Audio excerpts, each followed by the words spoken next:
Hello again. Today I will be reading A Telltale Heart by Edgar Allan Poe. A bit more of a classic story than the last one I read. True. Nervous. Very, very dreadfully nervous I had been and am. But why will you say that I am mad? The disease had sharpened my senses, not destroyed, not dulled them. Above all was the sense of hearing acute. I heard all things in the heaven and in the earth. I heard many things in hell. How then am I mad? Hearken, and observe how healthily, how calmly I can tell you the whole story. It is impossible to say how first the idea entered my brain, but once conceived, it haunted me day and night. Object there was none, passion there was none. I loved the old man. He had never wronged me. He had never given me insult. For his gold I had no desire. I think it was his eye. Yes, it was this. He had the eye of a vulture, a pale blue eye, with film over it. Whenever it fell upon me, my blood ran cold. And so by degrees, very gradually, I made up my mind to take the life of the old man, and thus rid myself of the eye forever. Now this is the point. You fancy me mad. Madmen know nothing. But you should have seen me. You should have seen how wisely I proceeded, with what caution, with what foresight, with what dissimulation I went to work. I was never kinder to the old man than during the whole week before I killed him. And every night, about midnight, I turned the latch of his door and opened it, oh, so gently. And then, when I had made an opening sufficient for my head, I put in a dark lantern, all closed that no light shone out, and then I thrust in my head. Oh, you would have laughed to see how cunningly I thrust it in. I moved it slowly, very, very slowly, so that I might not disturb the old man's sleep. It took me an hour to place my whole head within the opening so far that I could see him as he lay upon his bed. Would a madman have been so wise as this? And then, when my head was well in the room, I undid the lantern cautiously, oh, so cautiously, for the hinges creaked. I undid it just so much that a single thin ray fell upon the vulture's eye. And this I did for 7 long nights, every night, just at midnight. But I found the eye always closed, and so it was impossible to do the work. For it was not the old man who vexed me, but his evil eye. And every morning, when the day broke, I went boldly into the chamber and spoke courageously to him, calling him by name in a hearty tone, and inquiring how he has passed the night. So you see, he would have been a very profound old man indeed to suspect that every night, just at 12, I looked in upon him while he slept. Upon the 8th night, I was more than usually cautious in opening the door. A watch's minute hand moves more quickly than did mine. Never before that night had I felt the extent of my own powers, of my sagacity. I could scarcely contain my feelings of triumph to think that there I was, opening the door little by little, and he not even to dream of my secret deeds or thoughts. I fairly chuckled at the idea, and perhaps he heard me, for he moved on the bed suddenly, as if startled. Now you may think that I drew back, but no. His room was as black as pitch with the thick darkness, for the shutters were close fastened, through fear of robbers, and so I knew that he could not see the opening of the door, and I kept pushing it on steadily. I had my head in, and was about to open the lantern when my thumb slipped upon the tin fastening, and the old man sprang up in bed, crying out, "Who's there?" I kept quite still and said nothing. For a whole hour I did not move a muscle, and in the meantime I did not hear him lie down. He was still sitting up in the bed, listening, just as I have done, night after night, hearkening to the death watches in the wall. Presently I heard a slight groan, and I knew it was the groan of mortal terror. It was not a groan of pain or of grief, oh no.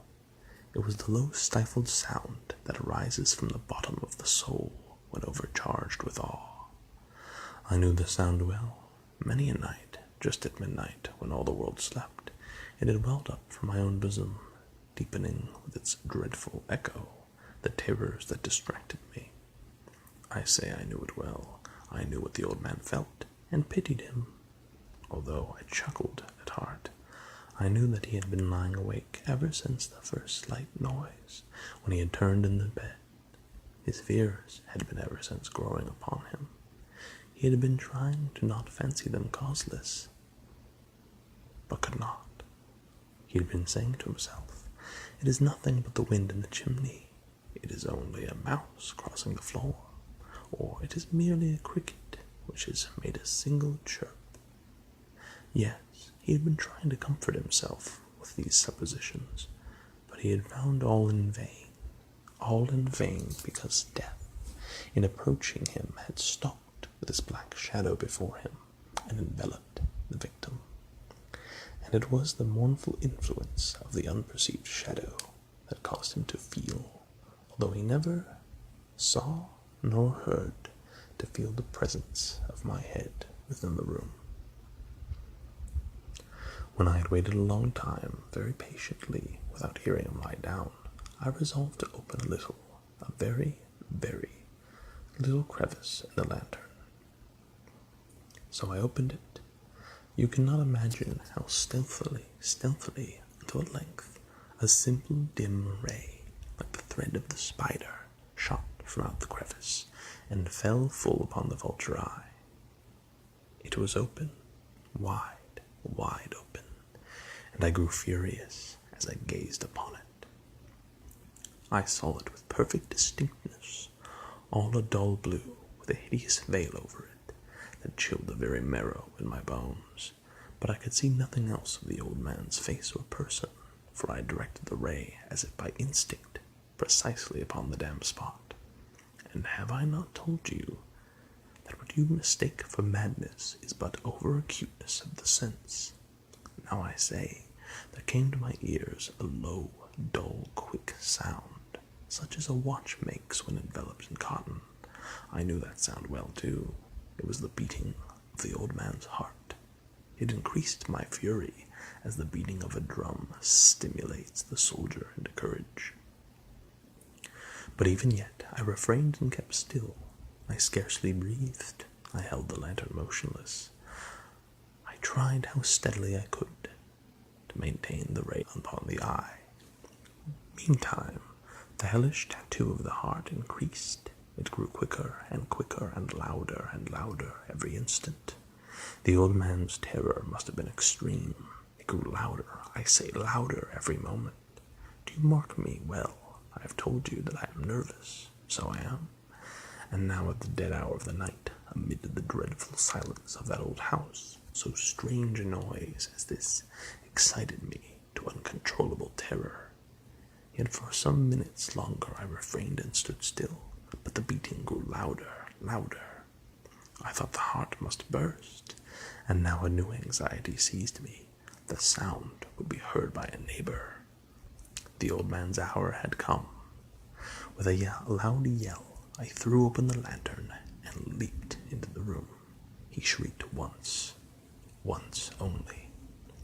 In an instant, I dragged him to the floor and pulled the heavy bed over him. I then smiled gaily to find the deed so far done. But for many minutes, the heart beat on with a muffled sound. This, however, did not vex me. It would not be heard through the wall. At length, it ceased.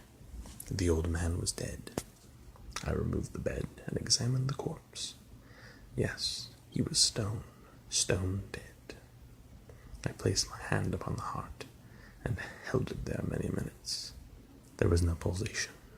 He was stone dead. His eye would trouble me no more.